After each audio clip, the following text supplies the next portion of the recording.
السلام عليكم. ازيكم عاملين ايه؟ يا رب تكونوا بخير. يلا بينا هنعمل حاجه حلوه وجميله النهارده مع بعض. عندنا 10 كيلو لبن، تعالوا اقول لكم هنعمل بيهم ايه.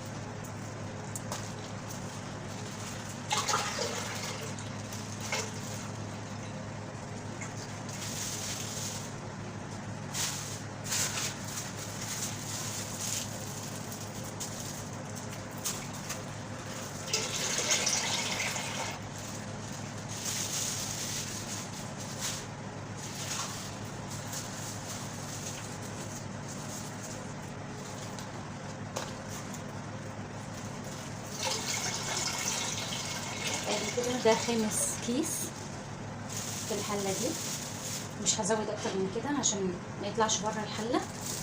تعالوا بقى نفضي ال5 التانيين. هنولع على ده النار كده، نشغل عليه النار كده، عايزاه يغلي. تعالوا بقى نشوف الحله التانيه اللي هنحط فيها ال5 التانيين. يلا انا جبت الحله دي، يلا نعمل فيها بقى ال5 كيلو التانيين.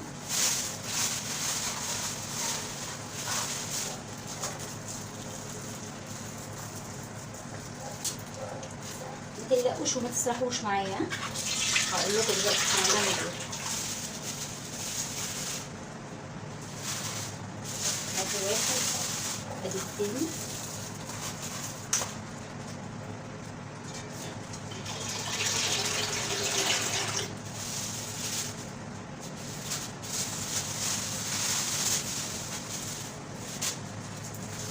ادي التالت،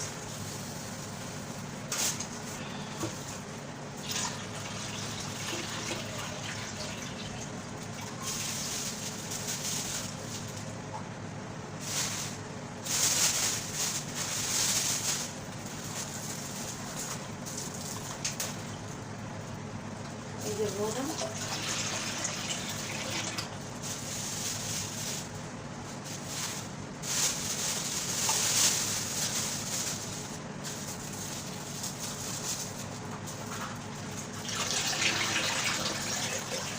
وادي 5 كيس. يبقى انا عندي 5 هنا و5 هنا.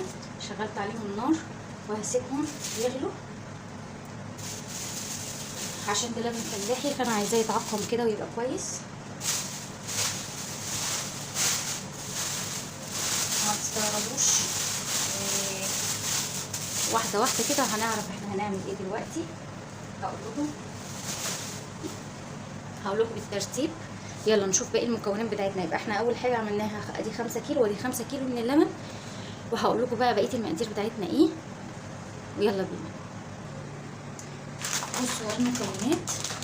عندي كيلو رز، بس انا مش عايزه الرز يبقى كسر، انا عايزاه يبقى صحيح عشان احنا دلوقتي هنعمل رز بلبن، فانا عايزه الرز بلبن يبقى الرزه بتاعته حلوه، كل اللي ياكله يحس بطعامته كده ويبقى جميل وحلو. فانا لقيت الكيس الرز ده في السوبر ماركت، لقيته كان جميل ومش كسر، هو سليم.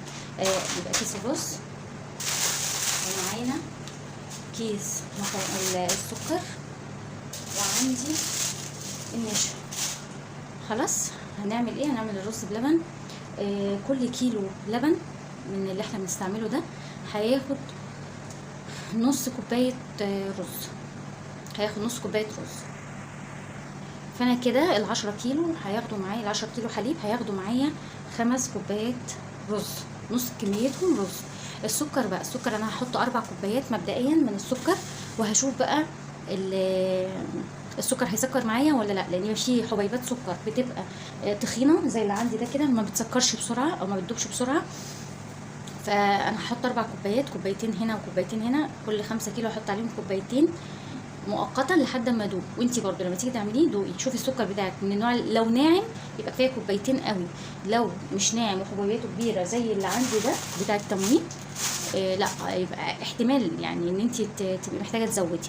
خلاص. بس عموما يعني الرز بلبن لما تيجي تعمليه ما تزوديش قوي في السكر، عشان اي حد هياكل منه ياكله بصحه وبالهنا وبالشفا كده وما يتعبش. لو حد عنده السكر او حاجه، او حد عنده اي مشكله مع السكر الزياده، و ان شاء الله كده نعمله ويبقى تمام ويعجبكم. طبعا انا هنا عندي ايه، عندي النشا ديت. انا هسلق بقى الرز بتاعي بره خالص، بره اللبن. تعالوا بقى نشوف هنسلق ال5 كوبايات بتوعنا اللي احنا هنستعملهم هنسلقهم ازاي.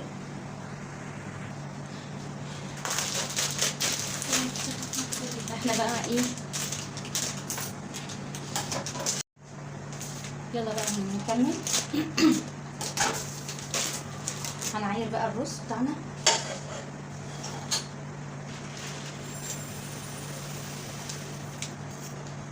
ادي كوبايه، ركزوا معايا عشان تعرفوا تعملوه صح لو هتعملوا كميه كبيره. تمام. يلا، هو مفيش اسهل منه. يلا كاننا بنلعب. ادي كوبايه،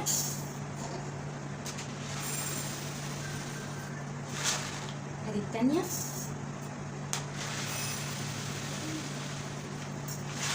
الثالثه،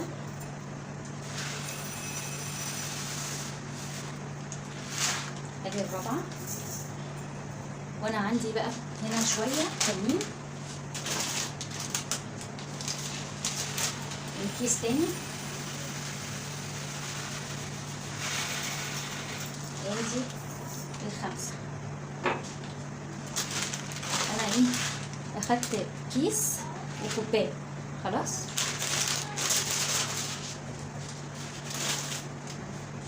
هعمل فيهم ايه، هحط عليهم برضو 5 كوبايات ميه.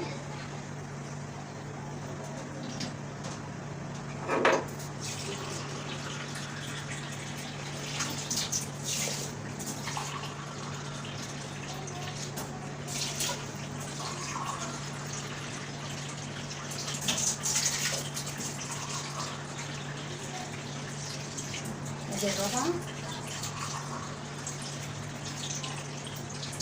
ادي 5 كوبايات.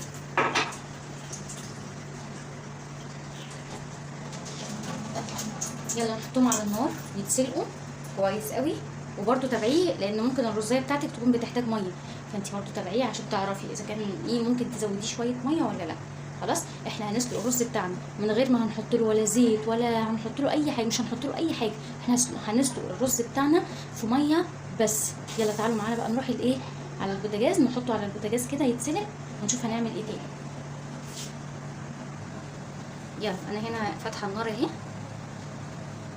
مش عارفه باينه معاكم ولا لا اهي. خلاص. حط عليها بقى الرز بتاعنا.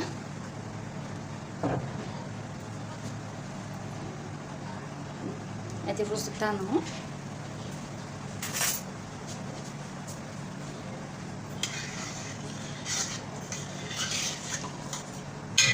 عايزه تشتغلي برز بلدي، عايزه تشتغلي باي رز، اي نوع رز، مش لازم الرز اللي انا بستعمله، اي نوع رز.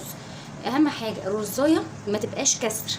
احنا بنجيب الرز الكسر ده عشان سالت السؤال ده كتير قوي. الرزايه الكسر بنستعملها في الحشو، في الحشوات، حشو الحمام، هتحشي فراخ، لو انت هتحشي مع خضره المحشي بنجيب له الرز اللي هو الكسر.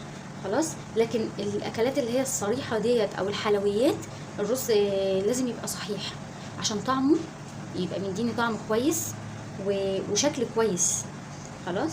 وبعدين انت بتعملي كميه، فده معناه ان في عدد كبير هياكل منه، فعشان اللي ياكل يعني يقول تسلم ايديكي، يعني يعجبه الرز بلبن بتاعك ويطلبوا منك تاني وتالت، وما يلاقيكي جايباه يبقى فرحان ان انت جايباه كده وعاملاه.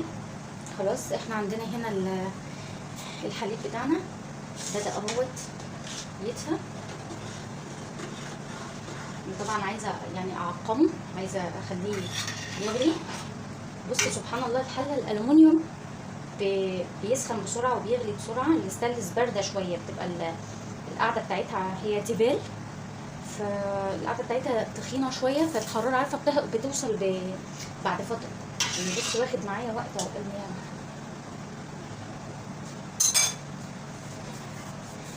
يلا نسيب الرز بتاعنا يتسلق. وانا عايزه الحبايه لما تمسكيها تحسيها رز عادي مستوي، يعني هنسويه 100%. اوعي تخلي الرز بتاعك يبقى محصول او يعني يبقى بيقرش، لا. ف هنسلقه 100% بحيث ان انت لما تمسكيه تلاقيها ناعمه معاكي، بتدوب معاكي، تقدري تاكليها لاي حد. لما تيجي تاكليها كده تلاقيها طعمها حلو مستساغ. خلاص. وهنسيب اللبن بتاعنا يغلي، واول ما يبتدي يغلي هنطفي عليه. تعالوا معايا بقى لحد ما حاجتنا تخلص اقول لكم على حاجه. طبعا انتوا بتسالوا انا بعمل كميه كبيره ليه. انا بصراحه عاملاهم لله بمناسبه الذكرى السنويه الثانيه لوفاه والدتي ووالدي. هم توفوا يعني بفارق شهر ما بينهم وما بين بعض، الله يرحمهم يا رب. فانا عاملاها لله، فعشان كده عامله الكميه ديت. ويا ريت والله يعني ربنا طبعا يخلي لكم اهاليكم ويرحم امواتنا جميعا، بس يا ريت ما ننساهمش ونبقى من وقت للتاني كده نفتكرهم. هطفي بس على اللبن. حله الالومنيوم خلاص اتعملت ماشي، وطفيت عليه. ارجع تاني اقول لكم يا ريت ما تنسوش حبايبكم، ويا ريت على طول تبقوا معاهم. انا جبت العلب دي، هتلاقيها عند اي حد بيبيع البلاستيكات والمنظفات وكده. بصوا العلبه اهي، وما بتاخدش يعني سعرها مش كبير، يعني هي تقريبا انا كنت جايباها بجنيه، عامله جنيه، فمش حاجه يعني ذو قيمه، بس هتفرق قوي لو عملنا حاجه زي كده من وقت للتاني لحبايبنا رحمه الله عليهم، ولو افتكرناهم. وجبت معاهم المعالق دي، المعالق الصغيره. بصوا يعني كل علبه هتحطي معاها معلقه من ديت. دول الكيس ده 50 معلقه، كان عامل 10 جنيه. فطبعا انا جايبه اكتر من 50، فجبت علبتين، جبت كيسين اهمت. فهتبصي تلاقي ان الحسبه يعني مش كبيره، يعني انك تجيبي شويه العلب دي وتعملي فيها وتوزعيها مش هتاخد منك حاجه. يمكن التكلفه الوحيده اللي هتبقى عندك هي الحليب مثلا، لكن الرز عادي بسيطه. والسكر كده كده احنا عندنا السكر في البيت. وعندك النشا برضو، يعني ده انت لو جبتي ب10 جنيه نشا مش هيبقى حاجه.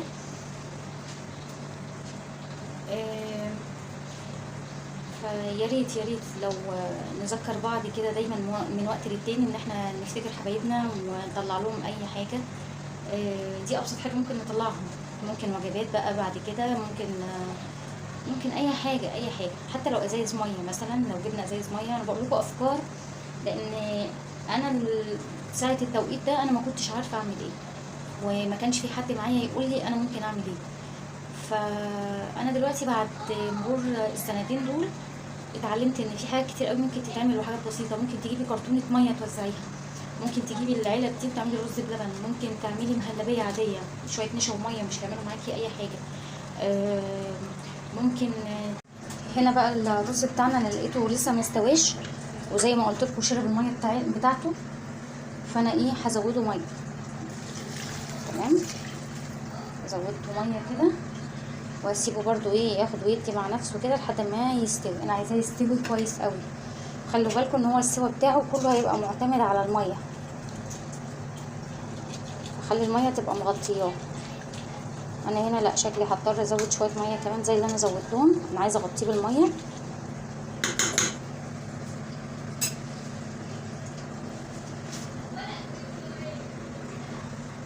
جبت له ميه تانية اهي.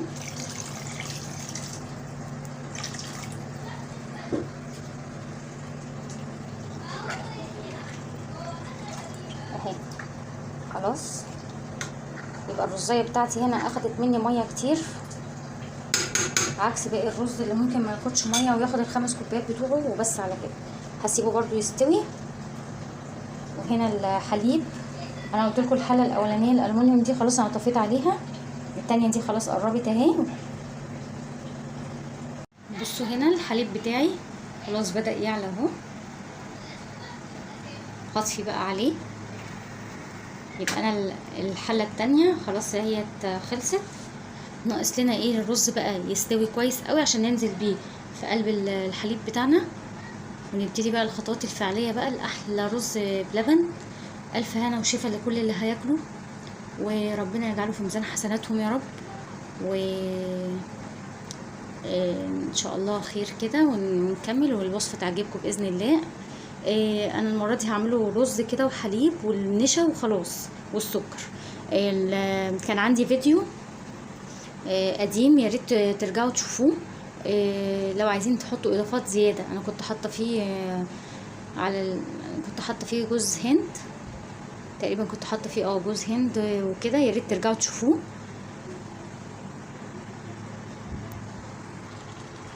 يلا بينا بقى نبص على الرز. بصوا الرز عامل ازاي، استوى اهو. عايزاكي ما تقوليش استوى ده بصي شكله كده يبقى استوى، لا، عايزاكي برضو تدوقيه. لو لقيتي الحبيبات لسه يعني شرب ميته اهو، بس الحبيبات لسه، زودي ميه عادي، اديله ميه، ما تحطوش كده في اللبن لانه مش هيستوي في اللبن، لسه بيقرش سنه. فانا هسيبه برضو لحد لما يبقى مفيش القرشه دي ما تبقاش موجوده فيه، خلاص، عشان نضمن ان احنا الرز بتاعنا يبقى طعمه حلو كده. يلا الرز معانا اهوت استوى وانا دقته. نبتدي بقى نقسم الكميه بتاعتنا دي كده بالنص ما بين الحله دي والحله دي. نحط نص حله الرز دي في الحله الاولانيه والتانيه في الحله التانيه. تمام، يلا بينا. يلا بقى نوزع الرز بتاعنا. بصوا الرز تحسيه عامل ازاي مكلكع، ما تخافيش، اول ما ينزل في اللبن هيفك خلاص. حاولي بس تقسمي الكميه على الحلتين.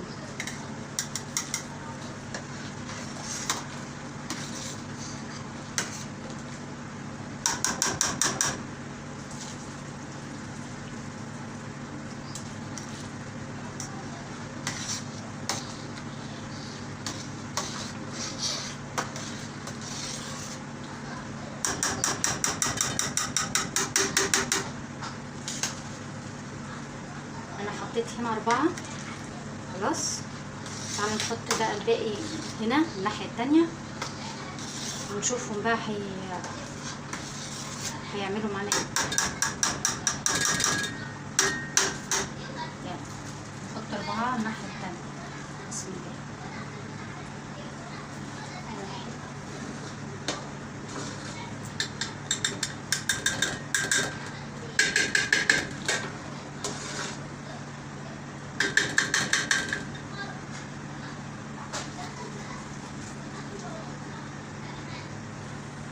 التانية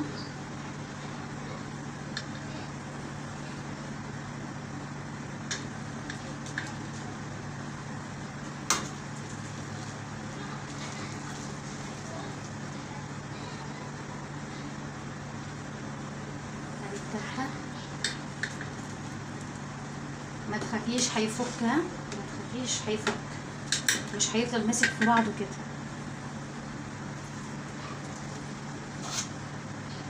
ادي الرابعه.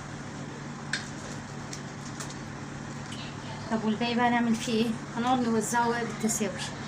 تمام، نجيب بس ننزل دي. يلا بقى ادي واحده كمان اهي.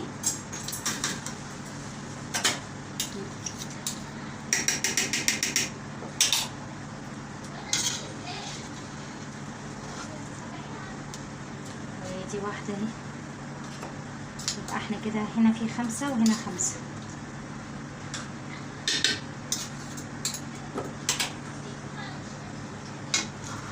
هنوزع بقى الباقي ده كله كده بالتساوي، ونبتدي بقى نشوف النشا بتاعنا، معيار النشا بتاعنا والسكر.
ادي كوبايتين كاملين اهو.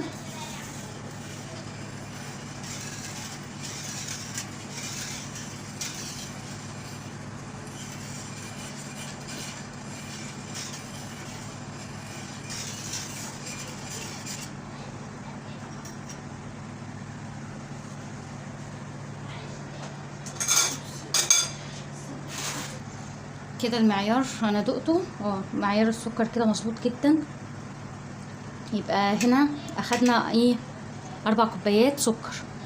اكمل هنا بقى 4 كوبايات سكر، يعني احط هنا كمان كوبايتين، يبقى كده المعيار مظبوط معايا.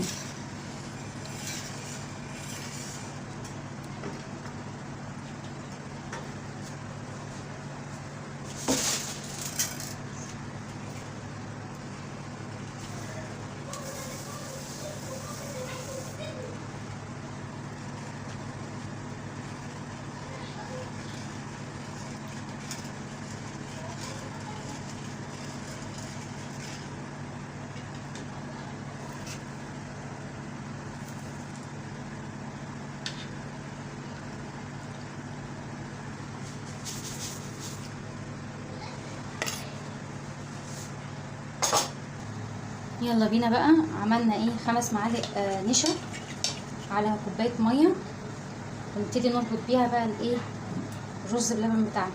بس برضو واحنا بننزله نصفيه عشان لو فيه كلاكيع ولا حاجه. اول ما نزلنا بالنشا كده ايدك فيه بقى، ما تسيبوش عشان ما يكلكعش.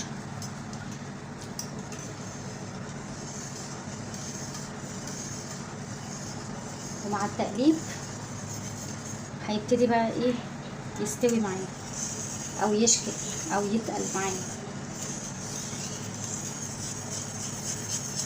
اهم حاجه ما تبطليش تقليب عشان النشا ما يكلكعش، ومش هنعرف ساعتها ندوبه. طبعا في المرحله دي عايزه تضيفي جوز هند، ضيفي جوز الهند اهو بدأ يتقل معانا.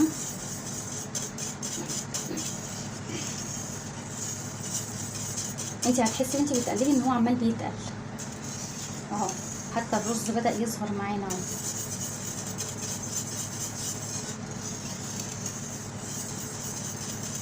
يلا نعمل نفس ال5 معالق على كوبايه الميه للحله التانية، ونسيب ده بقى يشكل براحته. انا كده خلاص، يعني لازم بس في الاول كده تقعدي تقلبي عشان النشا ما يكلكعش تحت، لكن هو خلاص كده داب وبدأ يتقل اهو. هنسيبه بقى يتقل براحته، ومطيين بس عليه عشان ما يتلسعش. خلاص نروح بقى للحله التانية ونحاول ايه نعمل لها برضو النشا بتاعها.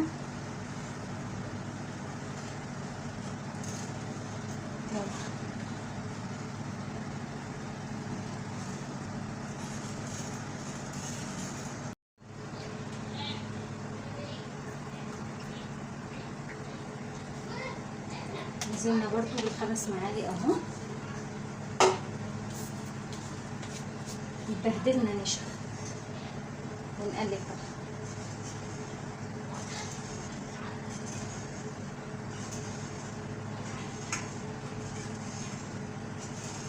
هنفضل نقلب كده بقى لحد لما ايه نلاحظ ان هو بدأ يتقل هو كمان، زي الحله دي بدأت تتقل اهي. واقابلكم بقى على ايه على التقديم كالعاده واحنا بنعبي العلب بتاعتنا. وبرده هوريهولكم وهو في الحله قبل ما اغرفه، واقول لكم سلام ويجعله ان شاء الله في الجنه كده وفي الفردوس الاعلى باذن الله.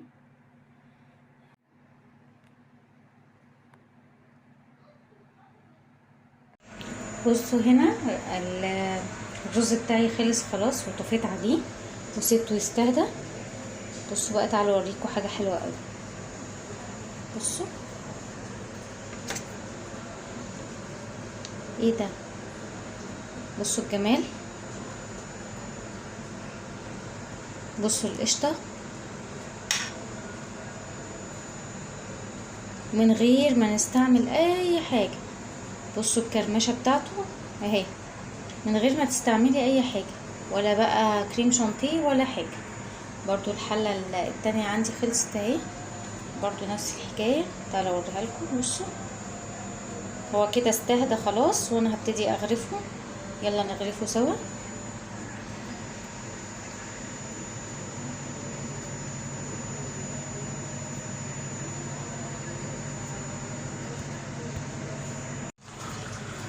هعبي معاكم واحدة كده.